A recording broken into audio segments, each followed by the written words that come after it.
Good morning everybody. Good morning to all of you. सभी लोगों को गुड मॉर्निंग। और कैसे हो आप लोग? आज हमारी क्लास नंबर नेक्स्ट है और हमने इससे पीछे की क्लास में कैग के रिगार्डिंग पढ़ा था कि कैग कौन होता है, कैग के फंक्शन क्या होते हैं, कैग के आर्टिकल क्या है। थोड़ा सा रिकॉल करने की कोशिश करते हैं क्योंकि जो कैग है वो इम्पोर्टेंट जो है टॉपिक है आपका एग्ज़ाम के पॉइंट ऑफ व्यू से। ठीक है। सबसे पहले कैग के बारे में बात करेंगे तो जो हमारा कैग है वो कंट्रोलर एंड ऑडिटर जनरल होता है, जिसको हम नियंत्रक व महालेखा परीक्षक कहते हैं। ठीक है। और इसका जो आर्टिकल है वो 148 से लेकर के 151 तक का है। ठीक है। और एक्चुअल में जो कैग जो होता है वो कभी भी कंट्रोलर के रूप में काम नहीं करता है, नियंत्रक के रूप में काम नहीं करता है। वो सीधा ऑडिट के रूप में काम करता है, नहीं ऑडिटर के रूप में काम करता है, और एक वो ऑडिट का काम करता है। ठीक है। अगर मैं कैग के बारे में बात करूं तो इसका हेड ऑफिस दिल्ली में है। बाकी जो अदर संस्थाएं हैं वो अदर जो छोटे छोटे इसके ऑफिस हैं वो आपके स्टेट में भी मिल जाएंगे। ठीक है ना। और 1857 1857 लॉर्ड कैनिंग के टाइम से ये पद चलता आ रहा है ना। लॉर्ड कैनिंग के टाइम से चलता आ रहा है ये पद। और अगर मैं बात करूं कैग के बारे में तो ये एक इंडिपेंडेंट बॉडी है, यानी कि स्वतंत्र बॉडी है जो किसी के दबाव में कार्य नहीं करती है। और CAG is A apex audit body of India. ये भारत की शीर्ष लेखा परीक्षक जो है संस्था है। और कैग जो है वो किसके प्रति रेस्पॉन्सिबल होती है? पार्लियामेंट के। ठीक है। ये राष्ट्रपति या फिर आपका सरकार के प्रति रेस्पॉन्सिबल नहीं होती है, यानी कि CAG is a responsible to parliament. ठीक है। अगर मैं कैग के बारे में बात करूं तो कैग का एक चेयरमैन भी होता है। ठीक है। क्योंकि कैग जो है एक पद भी है और एक संस्था भी है। और ये संस्था जो है ये एक कॉन्स्टिट्यूशनल संस्था है, यानी कॉन्स्टिट्यूशनल बॉडी है। और कॉन्स्टिट्यूशनल का मतलब ये होता है कि उसका जो फॉर्मेशन है या फिर उसका जो उल्लेख है वो हमारे भारत के संविधान में दिया गया है। और डॉक्टर B.R. अम्बेडकर ने इसको बहुत ही महत्वपूर्ण पद बताया है संविधान में। और ये लोकवित्त है ना, ये लोकवित्त का जो है संरक्षण होता है। और भारत सरकार के जो लेखा विभाग होता है उसका भी ये प्रमुख होता है। ठीक है। अगर मैं बात करूं कैग के चेयरमैन के बारे में, ठीक है, जो कैग ही होता है, इसको अपॉइंट करता है भारत के राष्ट्रपति, रिमूव करते हैं भारत के राष्ट्रपति, लेकिन एडवाइस ऑफ पार्लियामेंट, क्योंकि यहाँ पे पार्लियामेंट की सलाह चलती है। और अगर मैं बात करूं तो इनका टेन्योर जो होता है वो 6 ईयर या फिर 65 ईयर होता है। यानी हालांकि हम इसको ऐसा बोल सकते हैं कि इनका टेन्योर 6 ईयर होगा और लास्ट जो इनकी एज होगी वो 65 होगी। यानी कि कोई व्यक्ति अगर 62 साल की उम्र में CAG का चेयरमैन बनता है, कैग का चेयरमैन बनता है, तो 62 साल की उम्र से लेकर के वो केवल 65 तक ही वो जो है अपने पद पे काम करेगा, यानी कि 3 साल। ऐसा नहीं कि 62 में फिर +6 होगा, नहीं। एज जो लिमिट है लास्ट वो 65 ईयर और बाकी 6 साल तक वो काम करेगा। ठीक है। मान लो कोई 40 साल का बना तो 46 साल तक काम करेगा, सीधा सीधा 6 साल हो गया। ठीक है। और क्या बचा इसमें? सैलरी जो है वो इसकी उच्चतम न्यायालय के मुख्य न्यायाधीश के ही समकक्ष मान सकते हैं हम। और जो आपका कैग जो होता है इसकी सैलरी जो मिलती है वो कंसोलिडेट फंड ऑफ इंडिया से मिलती है, यानी भारत की संचित निधि से मिलती है। और ये एक तरीके से जो फंड से पैसा निकाला जाता है उसकी भी ये ऑडिट करता है। क्योंकि पहले क्या काम होता था? पहले ये होता था कि इसको अथॉरिटी ये भी थी कि ये पैसा, जो भी पैसा निकलेगा वो इससे पूछ करके निकलेगा, कैग से। लेकिन यहाँ पे इसकी ये अथॉरिटी ख़त्म कर दी गई। ठीक है ना। यानी कि कंट्रोलर की अथॉरिटी ख़त्म कर दी गई। अब ये जो भी काम करेगा वो एक ऑडिटर के रूप में काम करेगा। ठीक है। अब काम क्या होता है इसका? काम पे थोड़ा सा फोकस करते हैं। इसका जो काम होता है मेनली एक ही काम होता है, ऑडिट करना। ठीक है, राज्य सरकार के खाते हों चाहे वो केंद्र सरकार के खाते हों, उनकी जांच करना इसका काम होता है। ठीक है, यानी कि भारत सरकार के और स्टेट गवर्नमेंट के जितने भी खर्चे होते हैं, जितने भी इनके अकाउंट्स होते हैं, उनकी ऑडिट करता है। लेकिन पहले क्या था, पहले जो कैग था वो खातों को बनाता भी था और खातों की जांच भी करता था, ऐसी स्टेट में और ऐसी सेंट्रल में। लेकिन कोई व्यक्ति अगर खाते बना रहा है और वही व्यक्ति उसको चेक कर रहा है, तो जाहिर सी बात है गलती तो पकड़ में नहीं आएगी फिर तो, क्योंकि जो व्यक्ति खाते को बना रहा है और जो व्यक्ति खाते को चेक भी कर रहा है, खुद ही बना रहा है खुद ही चेक कर रहा है, तो जाहिर सी बात है कि फ्रॉड होने का चांसेस बन सकता है, पॉसिबिलिटी बन सकती है। तो उसके बाद क्या हुआ कि एक कैग एक्ट 1976 आया और उसमें ये कहा गया कि जो कैग है वो केवल सेंट्रल के खातों की ऑडिट करेगा, बाकी सेंट्रल के जो खाते बनेंगे, जो मेकिंग करेगा, वो करेगा CGA, मतलब कंट्रोलर जनरल एंड ऑडिटर, है ना। कंट्रोलर ऐसा ऐसा समझ लो कि controller and auditor, controller and general auditor, है ना, ये इसकी फुल फॉर्म हो जाएगी। और आज भी ये सेंट्रल के खातों को क्या करता है, ऑडिट करता है, लेकिन बनाता कौन है खाते सेंट्रल के, CGA। और स्टेट में, स्टेट के खातों को बनाता आज भी कैग ही है और चेक भी कैग ही करता है। ठीक है, कैग ने काफ़ी सारे घोटाले जो है प्रदर्शित किए, यानी कि उनको ओपन किया, जैसे कि कोयला घोटाला है आपका, है ना, 2G स्पेक्ट्रम घोटाला है। और कैग जो होती है वो किसी के प्रसाद पर्यंत काम नहीं करती है। ठीक है, कैग एक स्वतंत्र बॉडी है, स्वतंत्र संस्था है। और जो कैग का चेयरमैन होता है, अगर वो किसी पद पे है, मान लीजिएगा वो कैग के पद पे है, तो उसका पद समाप्त होने पर या उसका टेन्योर पूरा होने पर वह राज्य सरकार व केंद्र सरकार के अधीन कोई काम नहीं कर सकता है। ठीक है, हाँ वो अपना प्राइवेट काम कर सकता है, लेकिन राज्य सरकार और केंद्र सरकार के अधीन नौकरी नहीं कर सकता। ठीक है, यही कुछ इसके बेसिक से फंडामेंटल था। इतनी चीज़ अगर आपको याद है तो आपका कैग का एक भी क्वेश्चन नहीं बचने वाला। आप मेरी बातों को यहाँ समझ रहे हैं। तो प्यारे बच्चों, हमने अटॉर्नी जनरल पढ़ा, और एडवोकेट जनरल पढ़ा, है ना, कैग भी पढ़ा। आज हम पढ़ेंगे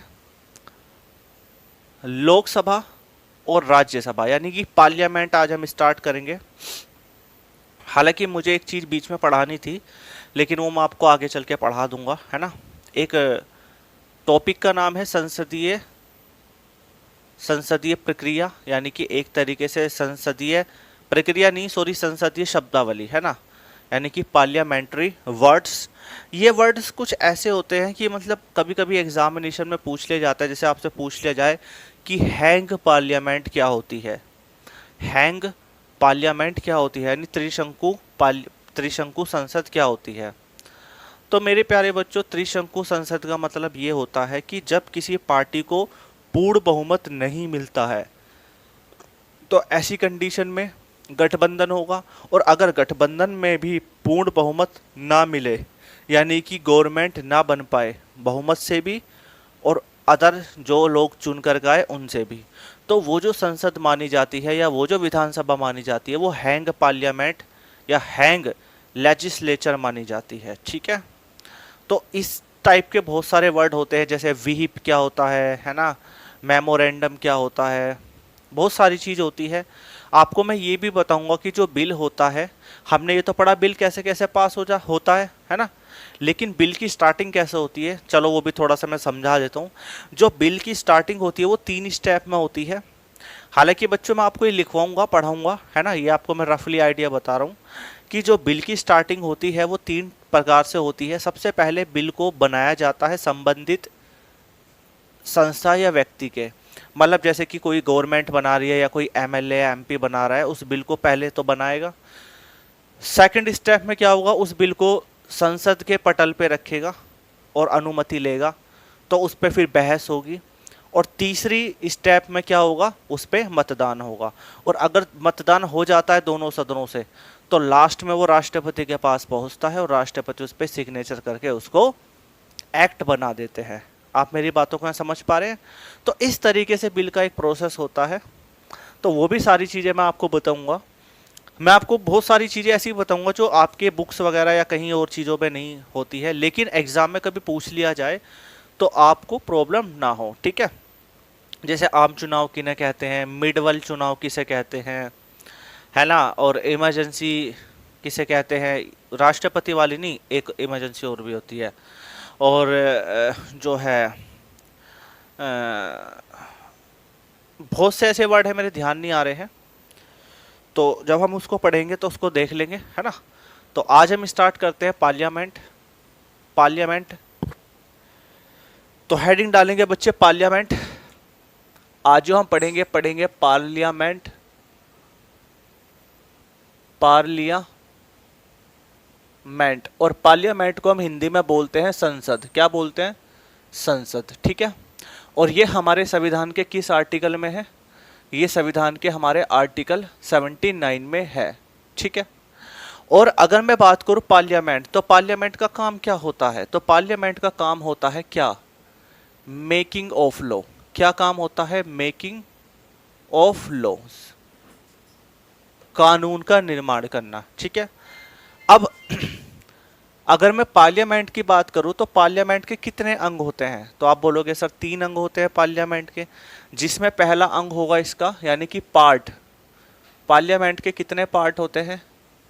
तो पार्लियामेंट के जो पार्ट होते हैं वो सबसे पहला होता है प्रेसिडेंट, जो हमने पढ़ लिया, जो हमारा आर्टिकल किस में था?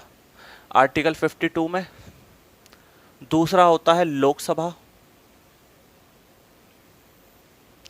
जो हमारा आर्टिकल 81 में है।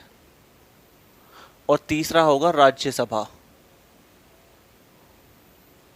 राज्यसभा, ये हमारा आर्टिकल 80 में है, ठीक है। ये हमारे 3 पार्ट होते हैं पार्लियामेंट के। कभी कभी पूछ लिया जाता है कि संसद के कितने सदन होते हैं, डायरेक्टली वो ऐसे भी पूछ सकते हैं कि संसद के कितने सदन होते हैं, तो आप बोलोगे संसद के 2 सदन होते हैं, लोकसभा और राज्यसभा। लेकिन ये पूछ ले कि संसद के कितने भाग होते हैं, तो आप बोलोगे संसद के 3 भाग होते हैं, प्रेसिडेंट, लोकसभा और राज्यसभा, ठीक है। और आर्टिकल 79 में हमारी पार्लियामेंट है। और देखो पार्लियामेंट के बारे में थोड़ा सा समझने की कोशिश करते हैं।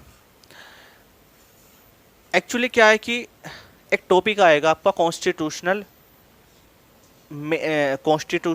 मतलब सॉरी जो है कॉन्स्टिट्यूशन मेकिंग, है ना, यानी कि मेकिंग ऑफ द कॉन्स्टिट्यूशन, और आपका हिस्ट्रिकल बैकग्राउंड, और आपका 2-3 चीज़ें आएंगी, कॉन्स्टिट्यूशन के फीचर्स, कॉन्स्टिट्यूशन की जो है क्वालिटीज़, ये सब चीज़ें आएंगी। तो वहाँ पे आपको ना इन सभी की हिस्ट्री थोड़ा सा आपको पता चलेगा। और जब हिस्ट्री पढ़ोगे तो हिस्ट्री वाले सर आपको बताएंगी इनकी हिस्ट्री के बारे में।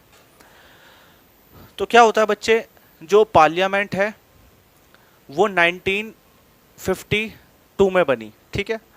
और इसका जो पहला सत्र चला था संसद का वो 13 मई 1952 में चला। और पार्लियामेंट जो है ना, ये एक लोगों की आस्था का प्रतीक है, यानी कि एक जो है राजनीतिक मुद्दे में लोगों को आस्था का प्रतीक है। यानी लोग एक्सपेक्ट करते हैं कि जो हमारी पार्लियामेंट है ये हमारे लिए स्कीम बनाएगी, एक्ट बनाएगी, हमारे लिए काम करेगी, है ना, हमारे देश को डेवलप करेगी। क्योंकि जो सारा कंट्रोल होता है एरिया वो आपका पार्लियामेंट से हुआ, क्योंकि पार्लियामेंट में 3 ही इम्पोर्टेंट पार्ट होते हैं।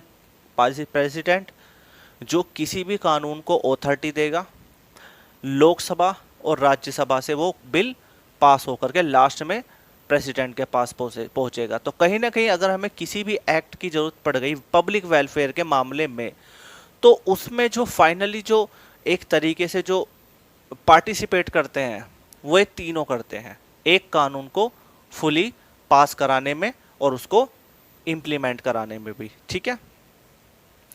मेरे प्यारे बच्चों, पार्लियामेंट के बारे में केवल इतना ही है, कोई खास मोटिव नहीं होता। प्रेसिडेंट हमने कंप्लीट कर लिया है। आज हम पढ़ेंगे लोकसभा, फिर पढ़ेंगे राज्यसभा, ठीक है। तो हेडिंग डालेंगे लोकसभा।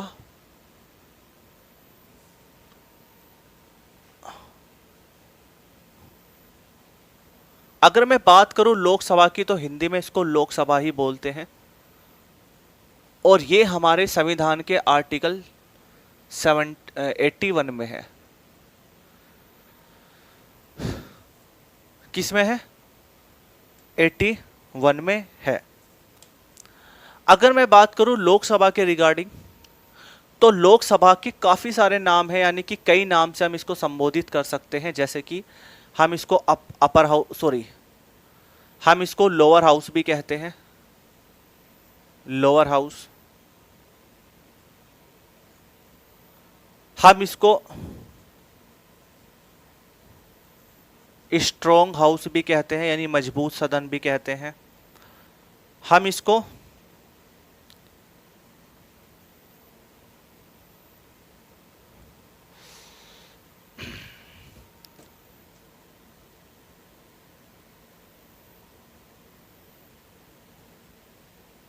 नॉन परमानेंट हाउस भी कहते हैं, ठीक है। और हम इसको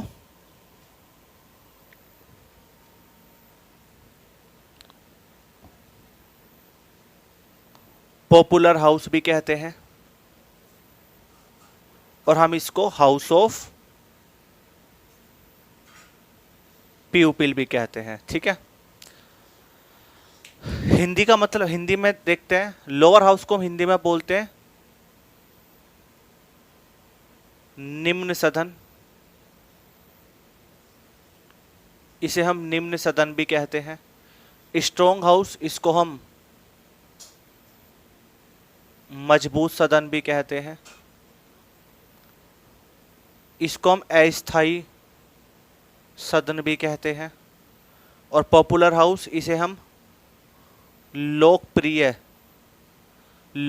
सदन भी कहते हैं। और हाउस ऑफ पीपल, इसे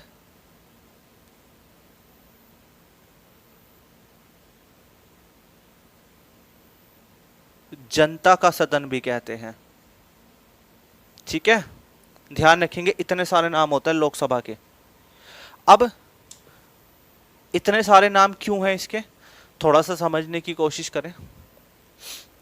लोकसभा के बारे में बात करें तो लोकसभा जो है हमारी आर्टिकल 81 में है, और लोकसभा को लोकसभा ही कहते हैं। लेकिन इसकी विशेषता होने पर इसके इतने सारे नाम हो गए, जिसमें पहला नाम है लोअर हाउस। ये एक निम्न सदन होता है, और राज्यसभा उच्च सदन होता है। यानी कि राज्यसभा होता है अपर हाउस, और लोकसभा होता है जो है लोअर हाउस, और राज्यसभा होता है अपर हाउस, ठीक है। स्ट्रॉन्ग हाउस क्यों है? क्योंकि कहीं ना कहीं जो अल्टीमेट ऑथोरिटी है मैक्सिमम बिल्स पे, वो लोकसभा की होती है, और कई मामले में लोकसभा मजबूत होती है राज्यसभा के मुकाबले। क्यों? क्योंकि आगे चल के मैं आपको एक डिफरेंस भी बताऊंगा, लोकसभा और राज्यसभा का कंपैरिजन भी कराऊंगा कि लोकसभा क्यों मजबूत है तो फिर राज्यसभा मजबूत क्यों नहीं है, फिर राज्यसभा मजबूत है तो लोकसभा क्यों नहीं मजबूत नहीं है। क्योंकि कुछ मामलों में लोकसभा भी मजबूत होती है, और कुछ मामलों में राज्यसभा भी मजबूत होती है, ठीक है। नॉन परमानेंट हाउस, अस्थायी सदन। अस्थायी सदन इसको क्यों कहते हैं? देखो, अस्थायी सदन इसलिए कहते हैं क्योंकि इसका जो कार्यकाल होता है वो फिक्स नहीं होता। हालांकि लोकसभा जब गठित होती है वो 5 साल के लिए होती है, यानी कि अभी ये लोकसभा के चुनाव हुए हैं तो ये 5 साल के लिए गठित हुए चुनाव। 5 साल के बाद क्या होगा? लोकसभा का कार्यकाल पूरा हो जाएगा, सारी सीटें खाली हो जाएंगी, फिर नई लोकसभा के चुनाव होंगे, फिर नई सीटें भरी जाएंगी, और वो प्रोसेस चलता रहेगा, ठीक है। फिर वो 5 साल बाद फिर सीटें खाली हो जाएंगी, फिर चुनाव होंगे। लेकिन अगर कंडीशन कभी ऐसी बने तो प्रधानमंत्री चाहे तो लोकसभा को राष्ट्रपति से कह करके भंग भी करवा सकता है। यानी कि जो राष्ट्रपति है वो पीएम की सिफारिश पर लोकसभा को क्या कर सकते हैं? भंग भी कर सकते हैं, यानी डिसॉल्व कर सकते हैं। मैंने आपको बताया था कि अगर राष्ट्रपति चाहे तो लोकसभा को भंग भी कर सकते हैं। तो इसका कार्यकाल तो इसलिए अस्थायी है क्योंकि क्या होता है, जो राज्यसभा होती है वो कभी भंग नहीं हो सकती, उसका कार्य निरंतर चलता रहता है, ठीक है। अब आप ये सोच रहे होंगे कि सर जब उसका कार्यकाल निरंतर चलता रहता है तो वहाँ चुनाव कैसे होते हैं? वो हम राज्यसभा में पढ़ लेंगे, ठीक है, क्या होता है उसका प्रोसेस।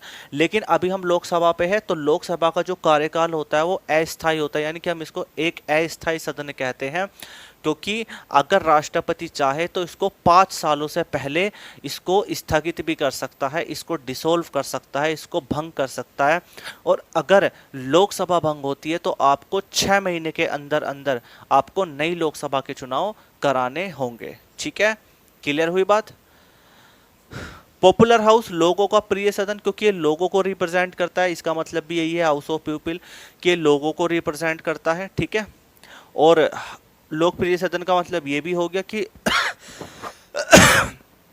कि यहाँ पे जनता के द्वारा चुने गए सीधे प्रतिनिधित्व आते हैं, कि जो एमपी होगा, ठीक है, तो एमपी किसके द्वारा आता है, जनता के द्वारा, यानी कि लोकसभा का जो एमपी होगा वो डायरेक्टली जनता के द्वारा ही तो चुन कर आ रहा है, तो इसलिए जनता का जो है सदन भी कहलाता है और लोकप्रिय सदन भी कहलाता है। यानी कि ये जो लोकसभा होती है वो लोगों को रिप्रेजेंट करती है, जबकि राज्यसभा राज्यसभा को रिप्रेजेंट करती है, राज्यसभा राज्य को रिप्रेजेंट करती है, यानी कि काउंसिल ऑफ स्टेट। ठीक है, और लोकसभा किसको रिप्रेजेंट करती है, हाउस ऑफ पीपल को। ठीक है, क्लियर हुई क्यों इतनी बात। इस बात को कॉपी कर लो पहले फटाफट से।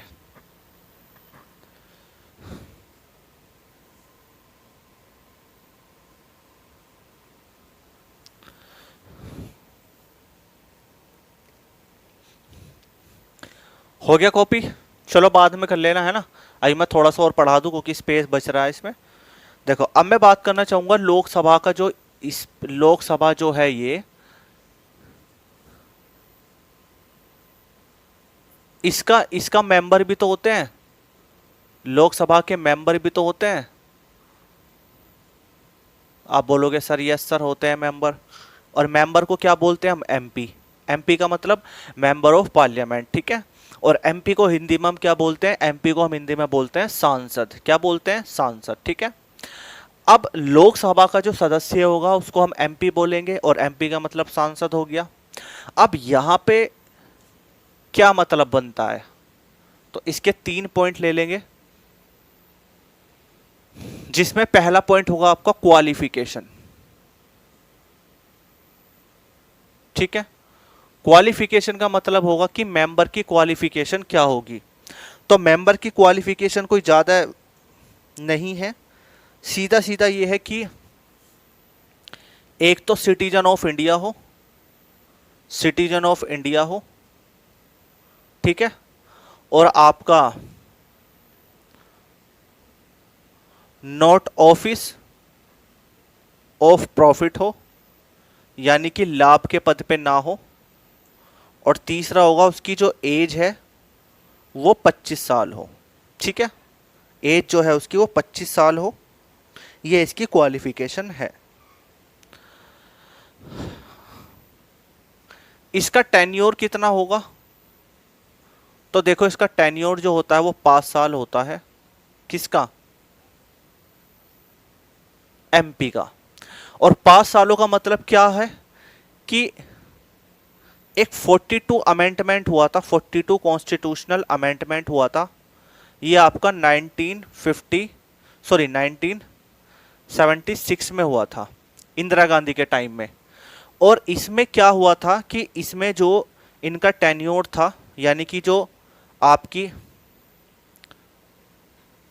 जो मेंबर ऑफ लोकसभा थे और स्टेट की जो लेजिस्लेचर थी, यानी कि स्टेट विधानसभा थी, उसका जो टेन्योर था वो 6 साल कर दिया था। कितना कर दिया था, 6 साल कर दिया था। लेकिन एक 44 कॉन्स्टिट्यूशनल अमेंडमेंट हुआ, और इस 44 अमेंडमेंट में, यानी कि उसके बाद 44 अमेंडमेंट हुआ, और इस 44 अमेंडमेंट यानी कि 1978 में हुआ, और इस 44 अमेंडमेंट में इनका टेन्योर दोबारा से 5 साल कर दिया गया।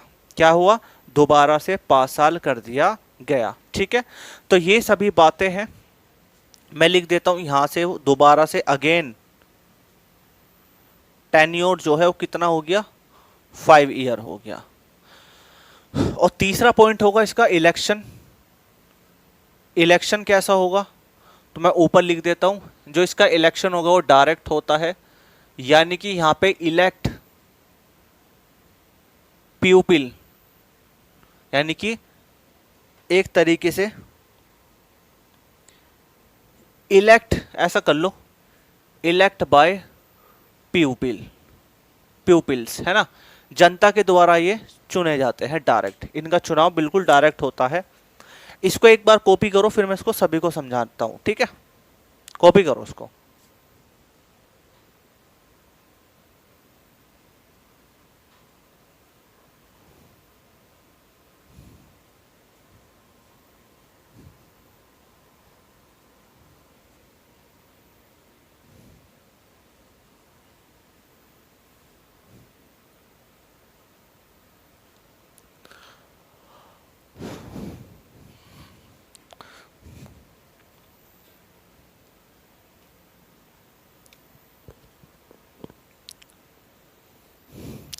कल मेरे पास एक बच्चे की कमेंट आई और उसने मुझसे पूछा कि सर हमारा सिलेक्शन की कोई एक ऐसी चीज़ बताओ जो हम उसको फॉलो करें और हमारा सिलेक्शन हो जाए। तो देखो बच्चे, यहाँ पे दो तीन बातें होती है, उसको थोड़ा सा आप गौर से सुने। कि पहली बात तो ये है कि अगर टीचर के कंटेंट में दम है और स्टूडेंट मेहनती नहीं है तो सिलेक्शन नहीं होगा, या स्टूडेंट मेहनती है और टीचर के कंटेंट में दम नहीं है तो भी सिलेक्शन नहीं होगा। यानी कि यहाँ पे दोनों को बैलेंस लेके चलना होता है कि स्टूडेंट भी मेहनती हो और टीचर का भी कंटेंट दमदार हो, ठीक है, इतना कंटेंट हो कि वो एग्जाम में पूछा जाए, ठीक है ना, फालतू का कंटेंट ना हो। तो एक तो ये देखना होता है ना। कोचिंग ऑनलाइन हो चाहे ऑफलाइन हो, कोई भी मोड हो ऑनलाइन या ऑफलाइन का, कोचिंग करने का माध्यम कुछ भी हो, ऑनलाइन हो ऑफलाइन हो, चीजें क्लियर होनी चाहिए। बात को समझ पा रहे हो? और अगर मैं बात करूं ऑफलाइन की, तो ऑफलाइन में थोड़ा सा ये होता है कि हाँ, हम टीचर से फेस टू फेस बात कर सकते हैं, लेकिन अगर आप ऑनलाइन भी कोचिंग ले रहे हो तो ऑनलाइन भी तो चीजें कंसल्ट हो सकती हैं और होती भी हैं। और आने वाले टाइम में देख लेना, ऑनलाइन का ही तो जमाना चल रहा है सभी चीजों का। और हाँ, ऑफलाइन में कुछ विशेषताएं भी होती है लेकिन कमियां भी होती है कि आपका आने जाने का टाइम भी लगेगा। जिस जिस टाइम में आप आ रहे हो जा रहे हो उस टाइम में आप घर पे भी स्टडी कर सकते हो। एक वहाँ का टाइम फिक्स होता है कि भाई 9 बजे क्लास है तो 9 बजे पहुँचना होता है, लेकिन ऑनलाइन में आप कभी भी देख सकते हो, है ना, बस में जा रहे हो, खाना खा रहे हो, सो रहे हो, लेटे हो, कभी भी आप अपनी वीडियो देख सकते हो, जबकि ऑफलाइन में ऐसा नहीं कर सकते। ऑनलाइन में सबसे बड़ी सुविधा ये होती है कि आपने कोई लेक्चर पढ़ा और मान लीजिएगा आपके क्लियर नहीं हुआ तो आप उसको दोबारा देख सकते हैं, थर्ड बार देख सकते हैं, फोर्थ बार देख सकते हैं, क्लियर होगा। लेकिन अगर मान लो ऑफलाइन में कोई पढ़ रहा है और उसने टॉपिक पढ़ा दिया पार्लियामेंट और आप उससे बोलो सर कल एक बार कल आज और पढ़ा दीजिएगा पार्लियामेंट, तो वो शायद नहीं पढ़ाएगा। पढ़ाएगा तो दो थोड़े बहुत डाउट क्लियर कर देगा, लेकिन अगर आप उससे फिर अगले दिन कहो कि ऐसे पढ़ाओ सर जैसा आपने नेक्स्ट डे पढ़ाया था, तो वो नहीं पढ़ाएगा, ठीक है। तो इस तरीके से बहुत सारी सुविधाएं भी होती हैं ऑनलाइन कोचिंग की। दूसरी बात, तीसरा पॉइंट ये होता है कि सिलेक्शन लेने के लिए हमें चारों subject, math, English, reasoning, GS, ठीक है, और अगर स्टेट का एग्जाम दे रहे हो तो हिंदी भी ले लो साथ में। ये जो 4 से 5 सब्जेक्ट हैं ये आपके उंगलियों पे होने चाहिए, यानी कि कोई भी आप ऐसा ना कहें कि आपसे कोई पूछे कि आपका फेवरेट सब्जेक्ट क्या है तो आपका आंसर निकले कि सभी चीज़ें फेवरेट है, चाहे मैथ करा लो, रीजनिंग करा लो, जीएस करा लो, आपका इंग्लिश करा लो। लेकिन जो बच्चा कहता है जी मेरा तो मैथ फेवरेट है लेकिन डब्बा गोल है मेरा इंग्लिश में, तो वो अपना 5 पंचवर्षीय योजना में लगा रहेगा, सिलेक्शन नहीं होगा और अपने टीचर को गाली बकेगा, पेरेंट्स को गाली बकेगा, इधर उधर गाली बकेगा और अपना ऐसे ही रह जाएगा। क्यों? क्योंकि वो अपनी कमियां छुपा रहा है। दूसरी बात, एक आप अपनी अंदर की कमियां ढूंढो। देखो कैसे, जैसे सपोज दैट आपने कोई एग्जाम दिया और आप उसमें फेल हो गए मान लो, तो अब आपको उससे कुछ सीखना चाहिए। आप ये देखो कि आपने एग्जाम में जो फेलियर आप हुए हो वो किस पर्पज से हो। आपसे मैथ नहीं हुआ, आपसे रीजनिंग नहीं हुई, आपसे इंग्लिश नहीं हुई, या मान लीजिएगा आपको को पूरा पेपर आता था तो आपकी स्पीड नहीं बनी है, या आप कंफ्यूज हो गए, बहुत सारी चीज़ें होती हैं। तो उसको नोट डाउन करके उस पर काम करो। और एक चीज़ मैं बताऊं, अपनी कंपटीशन के एग्ज़ाम में अपनी कमियों को दूर करो। आपको लगता है कि नहीं मैं मैथ पढ़ रहा हूँ, एडवांस मैथ तो थोड़ा सी आता है, चलो उसको इग्नोर कर देता हूँ, तो ये ही एडवांस मैथ आपके सिलेक्शन को रोक देगा। आप समझ पा रहे हैं मेरी बातों को? क्योंकि सिलेक्शन में वन पॉइंट 0.1 नंबर से भी मेरिट ऊपर नीचे हो जाती है, समझ रहे हो। अगर आईएएस की बात करूं, अगर आपके 2 से 3 नंबर भी कम हो गए ना, तो 100 200 रैंक ऊपर नीचे हो जाती है सिविल सर्विसेज में, ठीक है। तो इस चीज़ का थोड़ा सा ध्यान में समझेंगे। तो भाई देखो, सही सही डायरेक्शन में मेहनत करो, एक लिमिटेड मेहनत करो, ठीक है। सोर्स कम रखो पढ़ने का, ऐसा नहीं कि 10-12 बुक खरीद ली मैथ की, 10-12 बुक जीएस की खरीद ली, 10-12 बुक रीजनिंग की खरीद ली, नहीं। एक बुक जीएस की फॉलो करो, एक बुक मैथ की फॉलो करो, एक बुक रीजनिंग की और एक बुक इंग्लिश की, और एक टीचर को या एक संस्था को फॉलो करो, और निरंतर ईमानदारी के साथ कंटिन्यू 6 से 7 घंटे पढ़ो, प्रैक्टिस शीट करो, उसके बाद डेफिनेटली सिलेक्शन होगा। और आप सोच रहे हो कि नहीं, रीजनिंग तो वहाँ से भी पढ़ ली, तो यहाँ से भी देख लो, यूट्यूब से भी देख लो, एक दोस्त है उससे भी देख लो, उससे भी नोट्स ले लो, तो कुछ फ़ायदा होने वाला है नहीं, ठीक है ना। चलिए भाई, अब इसको मैं समझाता हूँ, थोड़ा ध्यान में समझना। अगर मैं बात करूँ पार्लियामेंट की, तो इसके आर्टिकल 79 है और इसके पार्ट है 3, प्रेसिडेंट, लोकसभा, राज्यसभा। पार्लियामेंट का काम होता है मेकिंग ऑफ लॉ, ठीक है, ये तो क्लियर हो गया था। लोकसभा की बात करूँ तो लोकसभा हमारी आर्टिकल 81 में है और इसके इतने सारे डिफरेंट टाइप के नाम है, जिसमें पहला होगा लोअर हाउस यानी कि निम्न सदन, स्ट्रॉन्ग हाउस मजबूत सदन, क्योंकि कुछ मामलों में लोकसभा राज्यसभा से मजबूत है। अब वो किस मामले में है, जब मैं दोनों का कंपैरिजन करूंगा तो वहां बता दूंगा। नॉन परमानेंट हाउस, अस्थायी सदन क्यों है, क्योंकि राष्ट्रपति चाहे तो इसको कभी भी भंग कर सकता है, किसकी सलाह पे, पीएम की सलाह पे। पॉपुलर हाउस, ठीक है, लोकप्रिय सदन क्यों, क्योंकि यहाँ पे जो लोगों के द्वारा डायरेक्ट चुने गए प्रतिनिधि होते हैं, ठीक है, तो इसलिए हम इसको लोकप्रिय सदन कहते हैं, और हाउस ऑफ पीपल का भी मतलब वही होता है, ठीक है। अब अगर हम बात करें लोकसभा के मेंबर की, तो इसको हम एमपी बोलते हैं, हिंदी में बोलते हैं सांसद, और इसकी क्वालिफिकेशन होती है सिटीजन ऑफ इंडिया हो, भारत का नागरिक हो, बाय बर्थ हो, बाय रजिस्ट्रेशन हो, ऐसा इंडियन कॉन्स्टिट्यूशन में कहीं नहीं लिखा।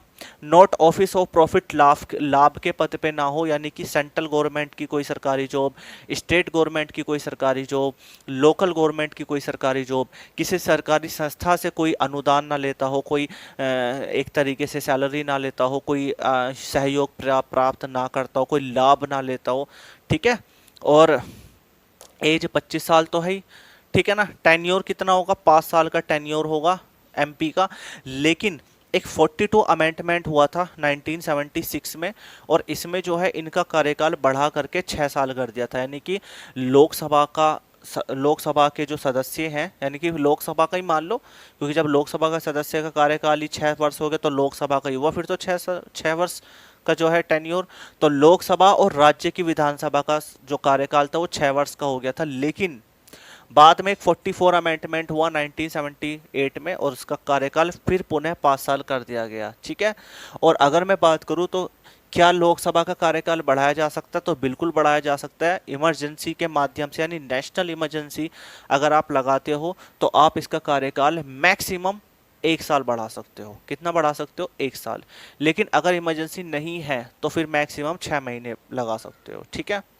नेक्स्ट आपका होगा तो इलेक्शन कैसा होता है, तो इलेक्शन इसका डायरेक्ट होता है, इलेक्ट बाय पीपल, यानी कि जनता के द्वारा निर्वाचित होते हैं डायरेक्ट। जैसे आपने देखा होगा, आप भी मोदी जी को वोट डालने गए होंगे, तो वो एमपी के तो चुनाव थे, यानी कि लोकसभा के तो चुनाव थे। आप वहां पे गए, लाइन में लगे, आधार कार्ड दिखाया, अंगूठा लगाया, अंगूठे पे इंक लगाई उसने, और बाद में आपने वहाँ कोने में जाके बटन दबा दिया, ठीक है, हो गया वोट।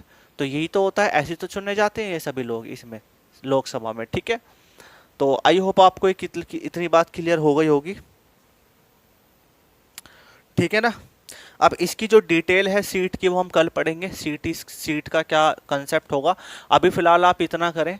दूसरी बात यह है कि मैंने आपको शीट प्रोवाइड करा दी है, उस शीट में से आप अटॉर्नी जनरल हुआ, कैग हुआ, ठीक है, हाँ, उसमें 2-3 क्वेश्चन ऐसे हैं, एक सॉलिसिटर जनरल के हैं, या 2-3 क्वेश्चन ऐसे हैं उसमें जो आपने अभी नहीं पढ़े, तो उनको करने की कोशिश करना। होते हैं तो ठीक है, नहीं होते कोई बात नहीं, मैं उसको करा दूंगा। लेकिन प्लीज़, अब देखो आपकी छुट्टी होती है फ्राइडे, सॉरी सैटरडे संडे छुट्टी होती है, तो आप उसमें बिल्कुल पूरे वीक का रिवीजन करें, ऐसा नहीं कुछ नया पढ़ना है, उसमें कुछ नया नहीं पढ़ना, आपको पीछे का रिवीजन करना है। और एक शेड्यूल ऐसा बना के रखें कि आप रिवीजन भी करते रहें, ठीक है। ऐसा नहीं कि वीडियो ही देखते जा रहे हो और पढ़ते जा रहे हो और रिवीजन कुछ कर नहीं रहे हो, तो ऐसे क्या होगा कि आप आगे तो बढ़ते चले जाओगे और पीछे का भूलते चले जाओगे, ठीक है। और मैं टेस्ट भी जो लेता हूँ वो इसलिए लेता हूँ जिससे कि आपकी परफॉर्मेंस बनी रहे, ठीक है। तो मिलते हैं नेक्स्ट क्लास में, see you, good morning, bye, Tata.